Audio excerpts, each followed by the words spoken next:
Este carro tem uma reputação terrível, e não porque seja ruim, mas por causa das pessoas que o dirigiram. É um Citroën Saxo VTS e por anos foi descartado como um carro de maloqueiro, o equivalente a um agasalho de nylon e uma bebida energética. É um carro mais lembrado pelos adesivos de Max Power, subwoofers estourados e encontros com postes às 3 da manhã, mas é o seguinte, se você tirar os estereótipos, o que sobra é um dos melhores hot hatches leves da sua época. Na verdade, eu diria até que esse carro explica exatamente o que deu errado com os carros pequenos de desempenho modernos e porque eles nunca mais serão tão bons assim.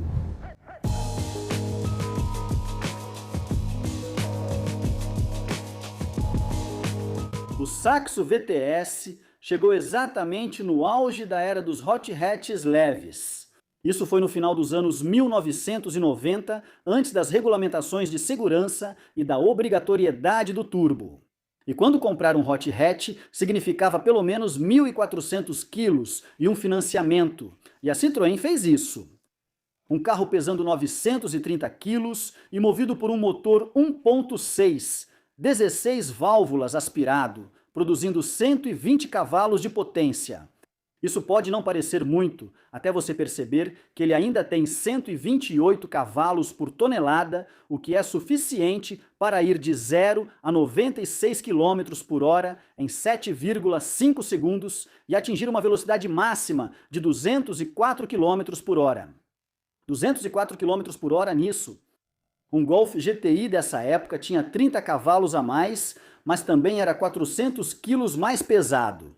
Então, este aqui é na verdade mais rápido. Agora, o coração do VTS é o motor. Você tem que trabalhar para tirar o máximo dele e é por isso que é tão gratificante. Não há entrada brusca do turbo, nem curva de torque artificial. Não há eletrônica suavizando tudo. Apenas o ruído da admissão, a urgência da mudança no comando e a vontade de girar alto.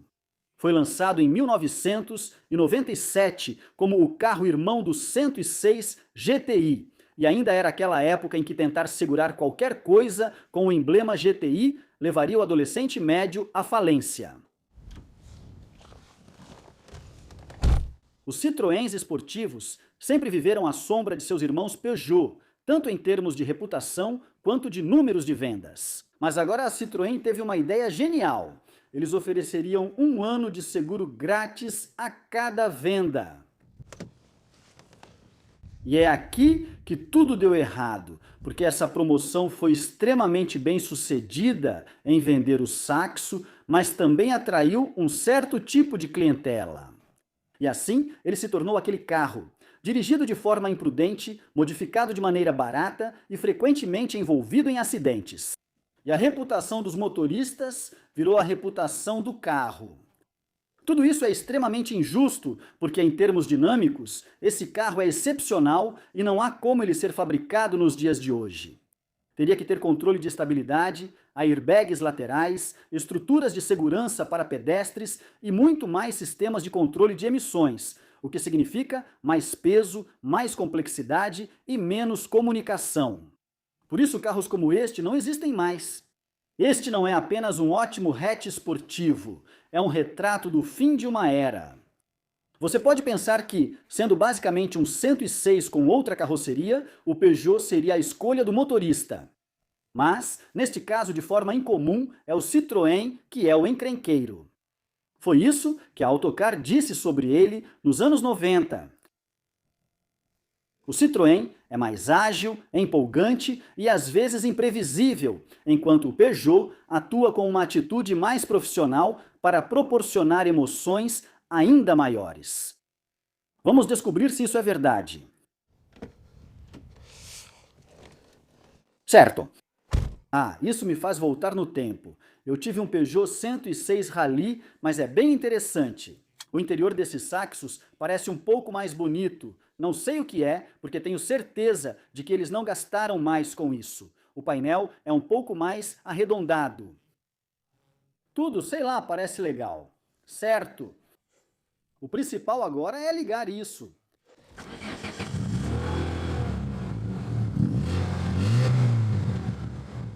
A luz da injeção acendeu no caminho para cá, mas isso acontece a cada poucos meses e ele só apaga com o leitor de códigos. Isso não muda como o carro anda. Esse motorzinho gosta de giros altos. Aparentemente, era para ser assim. Bom, o limite de giro é 6,9, mas dizem que ele vai até uns 7,5. E o Jake, que é o dono desse carro, me disse para acelerar até o final. Você tem que ter a experiência completa. Então vamos lá. Outra coisa que eu gosto bastante é esse material do banco. É a cara do fim dos anos 90. Não tem como ser mais típico do que isso. Tem instrumentos brancos bonitos, todos super claros. O volante é um pouco baixo e os pedais, eles ficam bem próximos um do outro. Além disso, sempre que entro nele e tento engatar a marcha, tento pisar na embreagem, mas vou direto no pedal do freio. Tenho certeza de que é só uma questão de hábito, mas ainda assim, isso já está me provocando a dirigir de um jeito meio irresponsável. Mas enfim, a troca de marchas é muito boa e precisa. Agora, uma coisa que eu tenho que comentar sobre a posição de dirigir, que é bem estranha. A embreagem fica alta. Acho que é isso mesmo. Então, se você fica com o pé acima da embreagem, parece que você está meio inclinado para o lado. Mas, na verdade, acho que não está. Estamos chegando para testar a aceleração pelas marchas e estou muito ansioso. Esse motor é praticamente original, mas ele tem uma caixa de admissão diferente, um catalisador esportivo e um abafador traseiro diferente. Então ele soa mais esportivo sem ser realmente exagerado ou ofensivo. E eu sei que esses carros são verdadeiros monstros de giro. Eles adoram subir o giro.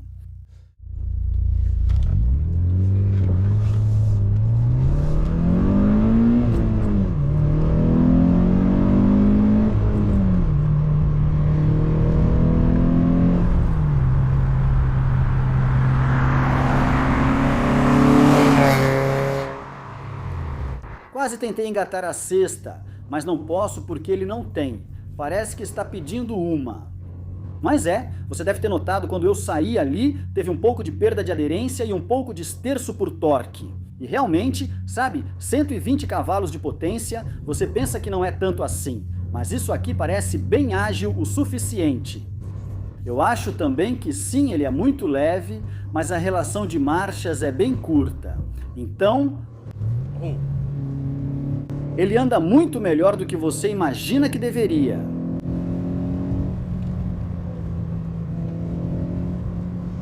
Que monstrinho!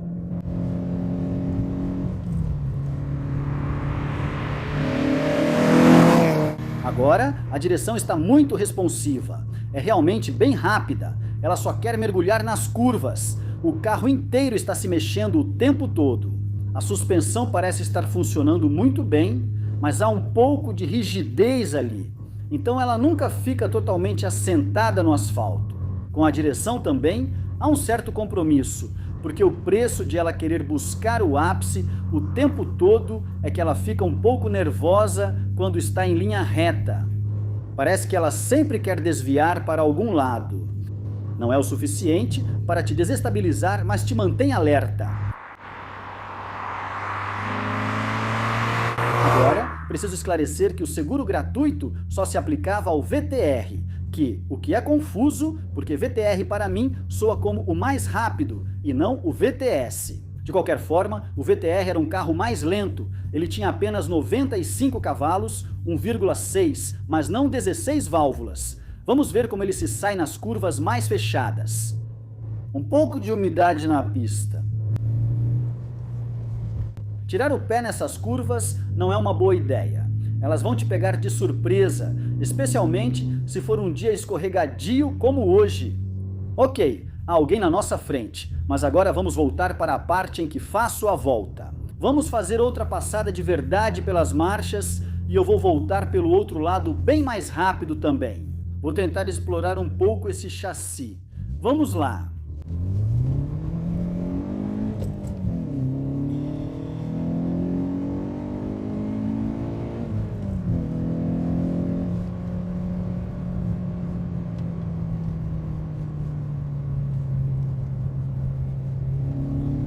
É uma sensação ótima. A suspensão permite sentir um pouco de inclinação, fazendo você se sentir realmente envolvido. Não é super rígido e perfeito como os hatches esportivos modernos.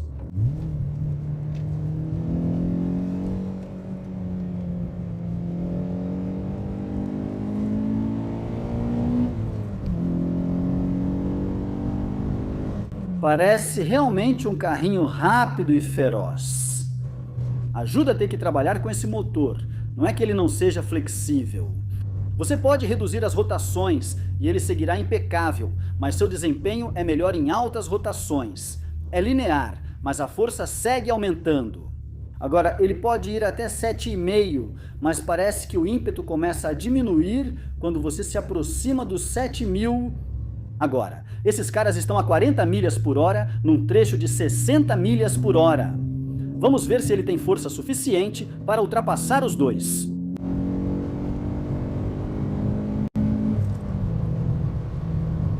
E com certeza tem. Sinceramente, isso aqui parece muito mais rápido do que você imagina que deveria ser. Também lida muito bem com as irregularidades.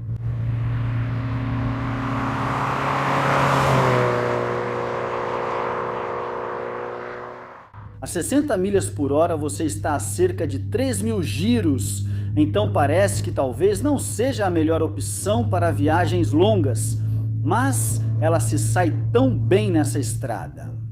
Talvez pudesse ser um pouquinho mais firme. Mas depois de uma inclinação inicial, ela parece controlar isso muito bem. Lidou com aquela compressão de forma impecável também. Os carros franceses dessa época ainda tinham aquela fluidez incrível e amortecimento que só eles parecem conseguir alcançar. Agora, é interessante tentar pensar no que mais você poderia ter conseguido nessa época, porque ele está posicionado de forma bastante incomum, considerando a quantidade de potência que tem. Havia outras opções como o Corsa GSI, por exemplo, que aliás, em 1998, na época deste aqui, era o carro mais vendido do mundo. Aí vai uma curiosidade para você. Então, em apenas um ano, eles venderam quase 1 milhão de carros. Eu não sabia que eles eram tão populares ao redor do mundo. Mas enfim, a versão esportiva dele, acho que se chama GSI, e também tinha a Sport, mas todas produziam cerca de 100 cavalos de potência. Então, em termos de desempenho, eles eram completamente superados por este aqui. Só o Polo GTI também tinha pouco mais de 100 cavalos de potência. Ele também era cerca de 70 quilos mais pesado. Os únicos carros que realmente podiam competir com ele eram os compactos maiores, como o Punto GT de 135 cavalos de potência. Esse carro é interessante. Eu tive um, mas em dirigibilidade não chegava perto deste. Ele simplesmente entrava em um subesterço enorme, ou, se você realmente provocasse e freasse no meio da curva e transferisse o peso, podia entrar em um sobreesterço repentino e incontrolável. O Fiesta tinha uma dirigibilidade excelente, era um carrinho muito bom, mas, de novo, acho que o mais rápido dessa época tinha só 105 cavalos. Então, o Saxo estava realmente em uma posição única, e eu não acho que nenhum dos outros carros que mencionei, nem mesmo os super minis maiores, tinham o mesmo joie de vivre e eram tão provocantes quanto esse carrinho aqui. Agora, eu realmente não posso fazer uma comparação direta com o 106 GTI. Eu tive um Rally e pode muito bem ser que, como a Autocar disse, esse era o carro mais arisco e que esse aqui era um pouco mais ágil. Tenho a impressão de que era, mas me pergunto se não é algo psicossomático, já que já penso assim. Você precisaria dirigir ambos em sequência para notar as diferenças. Para mim, eles parecem bastante semelhantes na forma como andam. Agora, se você quisesse conseguir um hoje, como muitos deles foram batidos, modificados ou receberam body kits, se você quiser encontrar um carro bonito e razoavelmente original como este, vai ser difícil achar um. Eu dei uma olhada, e no momento há 2 VTRs à venda no mercado, que, de forma enganosa, como eu disse, são os carros mais baratos. Eles têm menos potência, 90 cavalos, e estão na faixa das 6.000 libras. Um deles, supostamente, tem cerca de 40.000 milhas, e há apenas um VTS à venda, que é da fase 2. Como este carro, e ele está à venda de novo. É um carro com 40 mil milhas e está anunciado por 9 mil libras, ou seja, 3 mil libras a mais. Agora, o negócio é que também há diferença entre a primeira fase, ou fase 1, e a fase 2. A fase 2 tem uma dianteira diferente. Acho que a traseira também pode ter sido levemente modificada, mas o principal é a dianteira dele. Eu, particularmente, prefiro a fase 1, acho que isso depende de cada pessoa, mas o que eu não gosto na fase 2 são as rodas. Como você pode ver, o que está à venda tem essas rodas meio torcidas. As que esse aqui tem ainda são as do VTR e eu acho que elas ficam melhores. Agora vamos passar pelas marchas mais uma vez.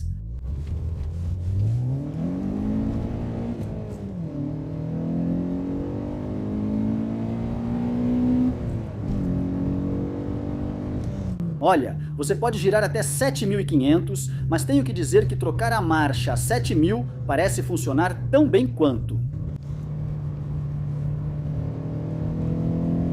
A dianteira é simplesmente maravilhosa. Jake, que é o dono desse aqui, diz que tem um Megane bem mais novo e um Clio. Eles usam diferenciais de deslizamento limitado na frente e ele afirma que são tão bons que este parece até mais rudimentar. Mas para mim é simplesmente maravilhoso. A única coisa que impede um pouco de dirigir ainda mais forte é que quando você realmente força, ele parece um pouco macio. Foi muito divertido dirigir isso hoje. Eu não acho que exista algum carro moderno que chegue perto dessa sensação de alegria que você sente ao dirigir algo tão leve e tão simples assim.